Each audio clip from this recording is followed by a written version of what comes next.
Yeah. Come Yeah, on, we did man. talk about Monday, Thursday, because last week was just a holiday. Yeah, read the Okay. paper. Come on. I hear you, Russell.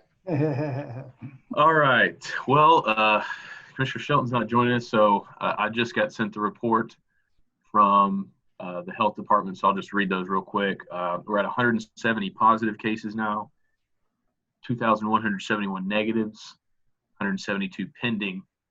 We've got 117 that are recovered, 5 deaths, and 2,504 total tested. That means 24.2% of the cases are still active, 3% were deaths, and 72.7% of all cases are now considered recovered. That was just from the health department. Also, health department wanted to add that they received 3 additional cases of COVID from the Focused Care nursing home in ODESSA over the weekend. A 75-year-old woman, a 74-year-old man, and an 80-year-old man. So there are 4 cases out of that Focused Care of ODESSA. Of course, one of those was the traveling therapist. The COVID-19 website they wanted to announce was not updated over the weekend. Apparently, they were having some IT issues. That was it from the health department. And I believe Sergeant Dusler sent that out to all media contacts as well. So, Russell, would you want to go over to the MCH numbers? Yeah, we had a busy weekend too at Medical Center. So far, we've got 1,335 total tested. 103 of those are positive. We currently have 9 positives in-house. 4 of those are on 7 Central, with 2 of those out of those 4 being from the nursing home here in Odessa. We have 5 on CCU currently, and 4 of those 5 are currently on ventilators. So we had a pretty good jump this weekend. 1,176 negatives with 56 pending and no suspect in-house. But I think we had 4 on Friday, so we had an increase of 5 over the weekend. So that gives us 9 right today. Stacy? Thank you, Trevor. Odessa Regional has tested 429 individuals. 19 of those are positive, 398 negative, 12 are still pending. We do have 7 COVID patients in-house as well. None of ours are on ventilators, so that's good news. 4 of those are from the nursing home in Crane. 2 of those are from the Odessa Focus Care location that Trevor talked about when we first started, and 1 is from Big Spring. And the one from Big Spring is from home. It's not from a nursing home. And that's all I have, Trevor. Thank you, Dr. Saravana. Sure. The only thing I wanted to add to these numbers as we're looking at them is you're seeing that there is a trend of increasing number that are hospitalized, not just from our city, our county, but also our neighboring cities and counties. You're starting to see that when nursing homes get affected, it's usually big cohorts, larger numbers. It sounded like the health department was able to trace the one from Focus Care back to the person that was the employee that had tested positive some time ago, rather than a new exposure. So that was one of the good things, I guess. It wasn't necessarily a new exposure from the community. It was possibly from an employee, and it was 7 people that I think they were monitoring over time, and then some of them turned positive. So that may still continue to change. Staffing on our unit, our COVID unit, has been challenging because we've upped it and downed it over time, and now we had staffed down because we didn't need that much, and now all of a sudden you see this big rise. So all of a sudden we're pulling these staff out of other places to staff in our COVID unit. Yet the volume in other places is starting to creep up slowly. So it has been an issue, and people have stepped up and helped a lot. Some of the nursing homes also, we've had to have conversations about getting these patients discharged back. In Midland Memorial, I think they used to keep the patients there till they did 2 negative tests, till they were completely cleared. But we can't keep those patients here when they're clinically stable, don't require hospitalization, but still need isolation. So we've had some of those conversations with the nursing homes, and we've sent several of those back. Actually, we've sent 5 back to Crane already, almost 5, I'm not sure exact number, sent several back to Crane to isolate there when they've been stable from a hospitalization standpoint. So that's a message for the community as well as the nursing homes that we will be here to take care of the acute hospitalization, but we do need procedures and plans in place to get these people back to where they came from if they don't physically require hospitalization. That's all I had, Trevor. Thanks. And the mayor, Mayor Turner, do you have anything you'd like to add before we get to questions? I don't have anything today. Thank you, though. All right. Looks like first up is Mike from the Odessa American. Hey, this question's for Ormc. How many Crane residents died over the weekend? I got a report that there was 5 that died over the weekend. Is that something y'all can confirm? No, Mike, out of the ones that we had, none of them died in the hospital. There was one that was transferred back to the Crane facility that was already near end of life, not just related to COVID, but because of other things. That patient did pass away in Crane, not related to COVID, but that's the only one I know of. Okay. Could MCH speak to any of that? Are they aware of any of that kind of information? We don't, Mike, we don't know anything of that sort. We haven't heard that. Okay. And then I guess Thursday's county release, I don't know if anybody can speak on this because the county's not there, but Thursday's county release, the health department release, detailed that like all the nursing homes had the testing had been complete and was negative. And I was just wondering if anyone could answer. I think all the testing was completed. All the ones that the results had come back so far were negative. They were still waiting on a few pendings, and I believe I'm sure that's probably where these came from. Okay, because it said all the testing had been completed. Yeah, no, the test. I believe what they had said was the testing had been completed, and all of the results that had come back from those tests were negative, but they were still waiting on a few pendings. Okay, so testing, those, like administering the, I'm guessing it was the administering of the testing was completed. They were, and all the results they had received back were negative to that point, but they were still waiting on a few other results. okay. That's what I was under the impression of. Okay, so you think that the ODESSA positives, the focus care at ODESSA, those folks became positive from the OFR testing?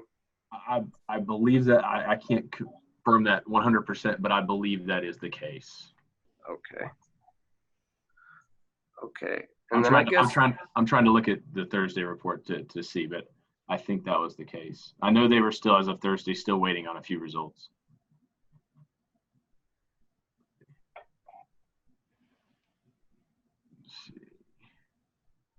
Okay, you can ask another question while I'm trying to find that. Okay. Yeah, I guess, I was wondering if anyone, knows what is going to change for focused care at Crane now.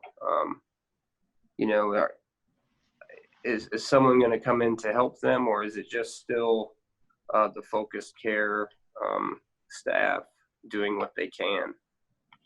So Crane Hospital has been very involved in that nursing home, and that's who we've had the majority of our conversations with. The medical director over there speaking to our medical director in the COVID unit. That's where most of the conversations has been. And we've always offered, if they need help with learning how to isolate, learning how to take those precautions, we're more than willing to help send resources that way. They haven't needed that. They have been able to isolate. Because remember, they didn't send us every single patient that was positive. They only sent us about half of those or so. So the other ones, they did isolate over there on their own, and they had the PPE and they had the precautions in place. And the hospital over there was also supporting them. Okay. And I found that report there, Mike, and it does say all test results have come back negative with the exception of the traveling therapist. So maybe I was told that. Maybe that wasn't made clear in this, that they were still waiting on a few results, but that would obviously be something for Commissioner Shelton or the health department. I do think, from what I understand, when I spoke to Brandy I think it was a Friday or Saturday when we heard that there was some positives in the nursing home. I asked her to also make sure that they reached out directly and gave the nursing home advice on how to make sure that they isolate the cases right away. And the response I got back was they've already been isolating because these were the 7 or so people that could have been exposed by the previous positive one that we knew. So they'd already been isolating at that time. So I wonder if they became symptomatic and then they just got tested because they became symptomatic. I think that's the best assumption to make, not because of the OFR testing, but a separate test done for those people because they became symptomatic. I just got an email from Brandy here. So hold on, let me say. Okay. The testing from when the employee originally tested were all negative results, but once symptoms started, they were retested, and that's when they were positive. So, yeah. Okay. So this was my understanding as well. yeah. This okay. was after OFR then had already Yeah. tested. Okay, perfect. This was the first nursing home that was tested, and everybody originally tested negative, but these particular people were tested again after they began showing symptoms. Right. Okay. Glad Thank we got you. that cleared up. Yeah, me too. That's all I have today. Appreciate All right, Danny, you're up next, sir. Okay. Is there any concern with the protesters that are they're in close proximity to each other? Is there any concern that they might acquire? It's no different than any other public gathering, Danny. I think it is very important. I watched it just as you did on the news and on all these live feeds that were going around. People have a right to be heard. They have a right to congregate. But again, there is a way to do it so that everybody can remain safe. I didn't see too many people wearing masks. I wish more people wore masks while doing this. And I didn't see people socially distancing themselves. So I wish more people did that. Mayor, would you want to add anything to that? That is one of the concerns. I know there's another protest coming up with a couple of pastors on Wednesday for downtown Odessa, and that's something that we're going to strive. Gene Collins is in it, and so I'm going to stress that to him. To please make sure they're social distancing and wearing masks. Mr. Mayor, as with the county, when they acquire a permit or whatever they need to do to be able to protest, are they having to turn in any kind of safety plan to the city? I will look into that. I don't believe they do, but let me do some checking, Danny, and I'll get back with you. Okay. All right, that's it. That's all I have. All right, thank you, Danny. Violet, are you still there? I don't think she is. Okay, she's not there. I got a couple questions that I've seen on Facebook here. I'm sure both hospitals do, but both hospitals have surge plans should we see a drastic increase in cases following Memorial Day weekend protests, etc. Russell, I'll start with you, and then Dr. Saravan or Stacy. Yeah, we have a surge plan here, and in fact, both facilities have talked in the past just about how we'd handle this, but staffing surge plans, PPE surge plans, and just to make sure that we're ready. Of course, I think this is the most we've had between the two of us the whole time. Is just this weekend is the biggest number we've seen together. So, but I know that our plans are in place. We talk about them every week, and we're ready that should it go higher than this, that we've got things in place ready to move. We feel comfortable with our levels of protective equipment and what we need to make sure we're protecting not only the patient, but the staff as well. Same, Trevor. I mean, we've had these surge plans in place for a while. We'll activate them when needed. For now, our ICU got all the way up to 11 patients in it, but we were able to handle up to 15 in there, so we didn't need to activate any other overflow plans. But that's kind of where we are. You heard today we're at 7, so we'll hope that it doesn't get too much higher than that. And likewise, opposite of surge, we know both hospitals have learned to work with the less patients and then increase it back up again as needed. So it's been kind of a roller coaster, I know, for both hospitals. as well. I don't say anything else. Does anybody else have anything they'd like to add before we reconvene on Thursday? Trevor, I was noticing that our friends in Fort Stockton have confirmed 65 COVID in one of the prison units there. So that's a big number for that. That's the N5 unit there on the interstate. They've confirmed that over the weekend that 65 are positive. So that's a little concerning for us. I know we'll probably talk with our neighbors down the street because we could see some of those. So that's a big number for one weekend for those. So it's kind of flared up there.